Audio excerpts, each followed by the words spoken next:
환영합니다, 여러분. 늘 새로운 지식과 관점을 탐구하는 우리 학습자 여러분을 이 흥미진진한 대화의 세 번째 참여자로 초대합니다. 네, 반갑습니다. 오늘도 아주 재미있는 주제가 기다리고 있죠? 맞습니다. 여러분, 일상에서 가장 후회되는 순간이 언제인가요? 아마 방금 누군가랑 대화를 나누고 돌아서서 내가 왜 또 그딴 식으로 말했을까? 하고 입술을 깨무은 적 다들 한 번쯤 있으실 겁니다. 사실 거의 매일 겪는 일 아닌가요? 그렇죠. 아니면 나는 분명히 좋은 의도로 조언을 건넸는데 상대방이 갑자기 방어적으로 나오거나 발끈해서 당황했던 적도 있으실 거고요. 도대체 우리의 대화는 왜 이렇게 자주 길을 잃는 걸까요? 자, 이걸 한번 파헤쳐 볼까요? 아주 좋습니다. 오늘의 심층 탐구 주제는 우리는 왜 매번 같은 방식으로 말실수를 하고 후회할까? 그리고 어떻게 하면 상처받지 않고 상처 주지 않는 대화를 할 수 있을까입니다. 누구나 매일 고민하지만 막상 해결하려고 하면 벽에 부딪히는 아주 본질적인 문제죠. 네, 그래서 오늘 우리가 분석할 자료는 13년 차 스피치 소통 전문가인 임정민 코치의 저서 어른의 대화법 발췌본입니다. 이번 심층 탐구의 미션을 명확히 하고 싶네요. 오늘은 단순히 말을 유창하게 하는 법이나 거절하는 스킬 같은 겉핥기식 화술을 다루는 게 아닙니다. 스킬이 아니다. 네, 우리의 말 이면에 숨겨진 심리적 구조를 해체해 볼 겁니다. 특히 메타인지와 교류 분석이라는 심리학적 도구를 통해서 이 얽히고 설킨 인간관계 속에서 진짜 소통의 본질이 무엇인지 꿰뚫어 보는 게 목표입니다. 서점에 가보면 화술이나 스피치 관련 책이 진짜 산더미처럼 쌓여 있잖아요. 그런데도 우리가 매번 같은 대화 패턴에서 넘어지는 이유가 뭘까? 이 부분에 대한 저자의 지적이 아주 날카롭더라고요. 어떤 부분이었죠? 익혀야 하는 훈련의 영역이라는 거죠. 아, 예체능 같다. 아주 적절한 비유네요. 네. 그리고 더 나아가서 대화란 본질적으로 나와 상대방이 어떤 관계를 맺을 것인가를 결정하는 매 순간의 선택이라고 강조합니다. 이 책에 등장하는 서점 일화가 이걸 아주 생생하게 보여주거든요. 네, 그 두 친구 이야기죠. 맞아요. 두 친구가 신간 코너에서 대화를 나눕니다. 친구 A가 난 사람들이 자기계발서를 왜 읽는지 모르겠어. 다 뻔한 소리잖아. 이렇게 툭 던집니다. 벌써 불안하네요. 그러니까 친구 B가 곧바로 쏘아붙여요. 넌 주식하려고 요즘 개미 열풍이던데 그러다 돈 다 날려 할 거면 하나만 진득하게 해. 벌써 두 사람 사이에 서늘한 공기가 느껴지지 않나요? 여기서 정말 흥미로운 점은 이 두 사람의 갈등이 서로의 다름 그 자체에서 비롯된 게 아니라는 겁니다. 다름 자체가 문제가 아니다. 네. 세상에 나와 똑같은 가치관을 가진 사람은 존재하지 않잖아요. 다름은 우리가 기본값으로 안고 가야 할 상수입니다. 그렇죠. 진짜 문제는 그 다름을 마주했을 때 튀어나오는 소통 방식에 있어요. 친구 A는 자기계발서에 대한 편견을 여과 없이 드러나면서 상대 취향을 무시했고 B 역시 재테크를 공부하려는 A의 의지를 비난으로 응수했죠. 다름을 수용하지 못하는 경직된 태도가 충돌을 맞는 겁니다. 단순히 성격이 안 맞아서 싸운 게 아니라 그 다름을 처리하는 기술이 부족했다는 거군요. 근데 약간 요즘 들어 유독 사람들이 자신과 다른 의견을 견디지 못하고 쉽게 분노하는 것 같다는 생각도 들거든요. 그게 결코 착각이 아닙니다. 이 현상을 분석하려면 현대사회의 기술적 환경, 특히 알고리즘을 봐야 해요. 알고리즘이요? 넷플릭스나 유튜브의 초개인화 추천 시스템을 떠올려 보세요. 우리는 점점 내 성향에 완벽하게 들어맞는 콘텐츠와 사람들에게만 둘러싸이게 됩니다. 계속 내가 좋아하는 것만 떼니까요. 네, 사회학에서는 이걸 나와 비슷한 성향의 사람만 찾는 동종선호 현상이라고 부르고 흔히 필터 버블에 갇힌다고 표현하죠. 여러분, 이 대목이 정말 중요합니다. 매일 내 의견에 좋아요를 눌러주고 나와 취향이 비슷한 사람들의 목소리만 듣다 보면 우리 뇌가 어떻게 될까요? 아주 굳어버리겠죠.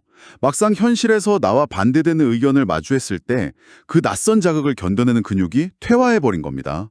그래서 논리적으로 반박하기보다 일단 발끈하고 감정적으로 무너져버리는 거죠. 정확합니다. 여기에 비대면 소통의 일상화가 갈등의 골을 더 깊게 만듭니다. 자료에 나오는 카카오톡 맘카페이루와 기억하시죠? 네, 그거 참 안타깝더라고요. 퇴근 시간 이후에 학부모가 남교사한테 카톡을 보냈는데 교사가 다음날 아침에 답장을 했잖아요. 네, 그랬더니 학부모가 내 메시지를 무시했다면서 맘카페에 불만글을 올렸죠. 진짜 흔하게 볼 수 있는 갈등이에요. 카카오톡의 그 숫자 1, 일이 사라지는 즉각적인 피드백에 길들여진 우리가 타인에게도 기계 같은 속도를 강요하는 거죠. 맞습니다. 하지만 저자는 진정한 소통이란 빠르게 쳐내는 게 아니라고 합니다.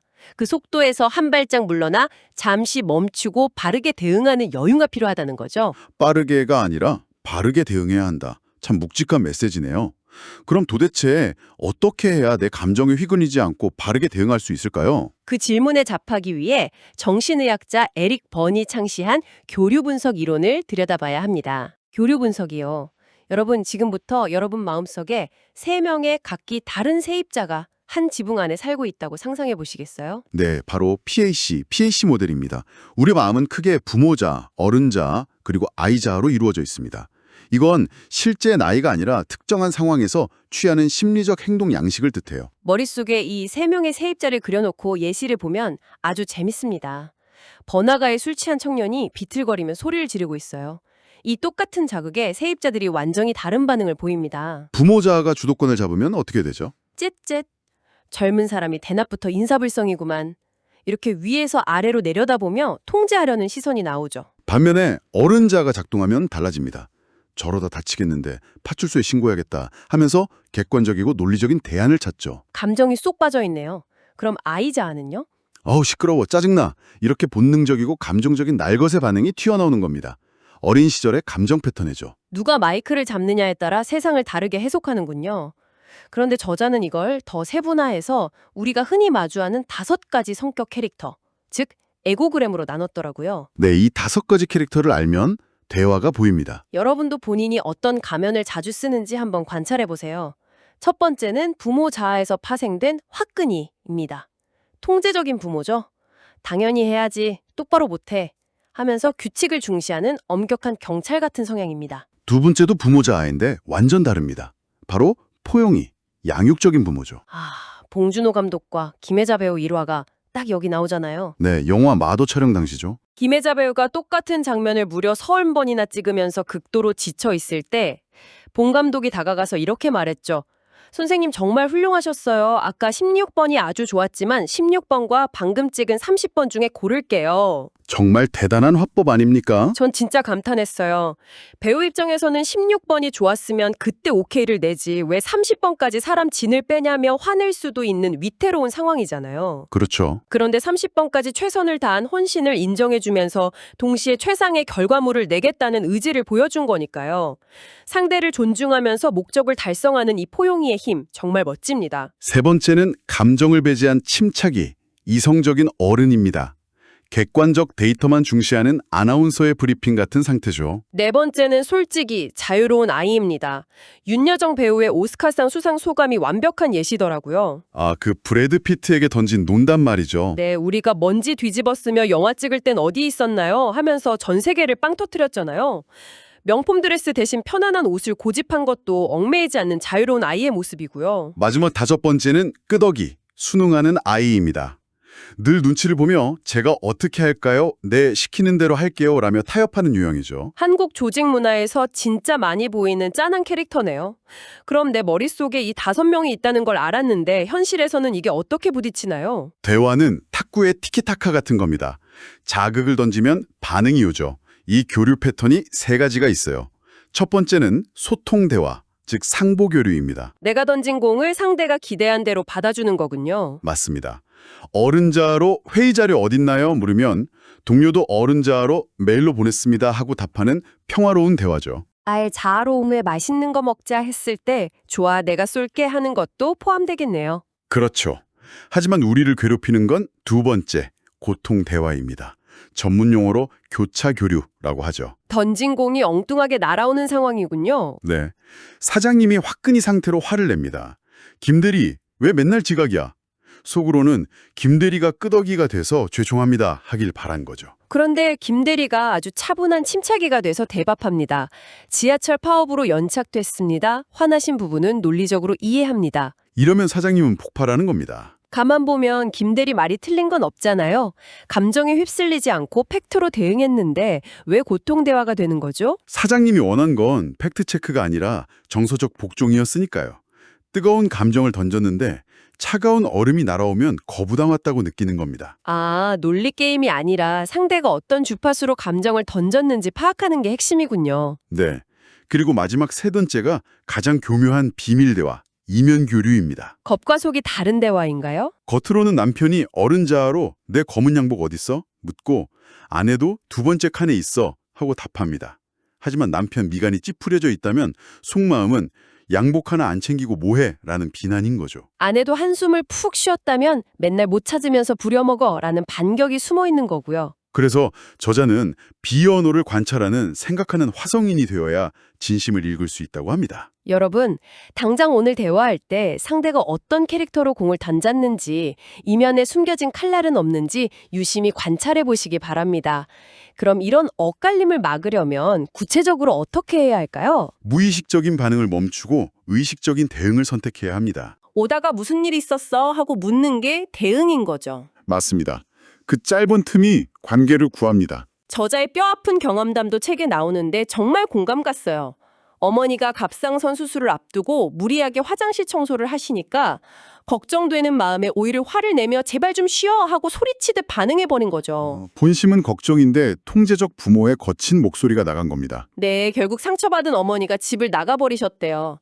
만약 그때 내가 걱정돼서 그래, 제발 좀 쉬어 하고 속마음을 있는 그대로 대응했다면 어땠을까요? 이것을 더 큰 그림과 연결해보면 뇌과학으로 설명이 됩니다.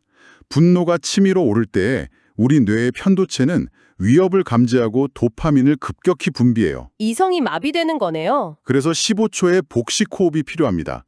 화가 날 때 눈을 감고 15초만 깊게 숨을 쉬면 도파민이 가라앉고 전전두엽이 깨어납니다. 아, 서두에 말씀하신 메타인지가 여기서 작동하는군요.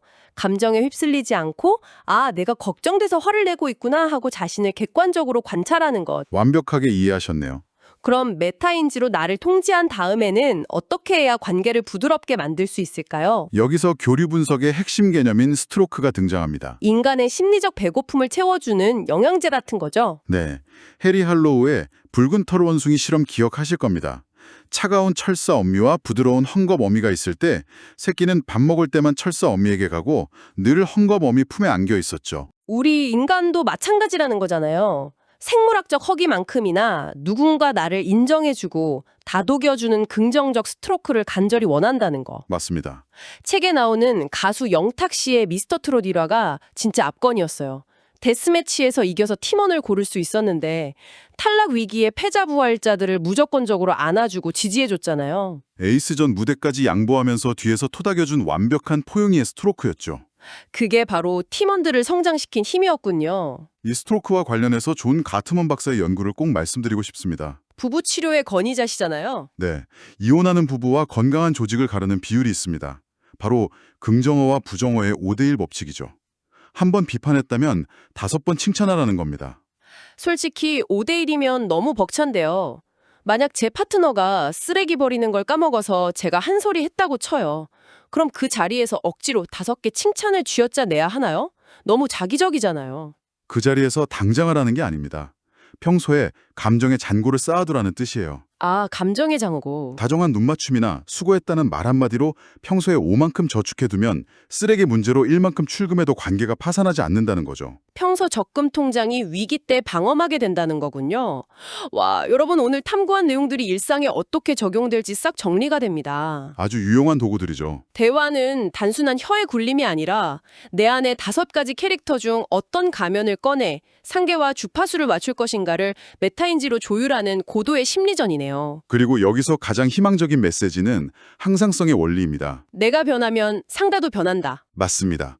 상대를 고치려 찜 빼지 마세요. 누군가 분노로 찌를 때 내가 휩쓸리지 않고 단단한 어른이나 따뜻한 포용의 상태를 유지하면 상대방도 결국 내 주파수에 맞춰 부드럽게 변하게 됩니다. 내가 바뀌는 게 관계를 지배하는 가장 강력한 무기군요. 오늘 대화의 엇갈림에 대해 많이 다뤘는데요. 여러분이 스스로 곱씹어볼 만한 도발적인 화두를 하나 던지고 싶네요. 네, 어떤 건가요? 만약 누군가 감정적으로 분노를 쏟아낼 때 여러분이 차갑고 완벽한 침묵, 즉 극단적인 어른 상태로 응수한다고 해봅시다. 겉보기엔 갈등을 피하는 성숙한 행동 같아 보이는데요. 하지만 혹시 그 의도된 침묵 자체가 상대를 더 무력하고 미치게 만들기 위해 교묘하게 선택한 공격은 아닐까요? 즉 상대의 감정을 짓밟는 또 다른 형태의 교차교류일 수도 있다는 겁니다. 아, 침묵 자체가? 오늘 누군가와 대화할 때 나의 침묵은 과연 성숙한 어른의 얼굴인지 아니면 상대를 벌주려는 잔인한 부모의 얼굴인지 한번 관찰해 보시기 바랍니다. 침묵마저도 날카로운 무게가 될 수 있다니 소통의 세계는 알면 알수록 깊네요. 오늘은 침묵으로 숨통을 조이는 대신 따뜻한 헝겊 어미가 되어 긍정의 스트로크를 나눠주는 하루가 되기를 바랍니다. 네, 꼭 한번 실천해 보시길 바랍니다. 여러분의 얽힌 인간관계에 오늘의 이 탐구가 작은 실마리가 되었기를 바라면서 저희는 여기서 대화의 창을 닫겠습니다. 다음에도 뇌를 깨우는 새로운 지식들로 돌아오겠습니다. 함께해 주셔서 감사합니다.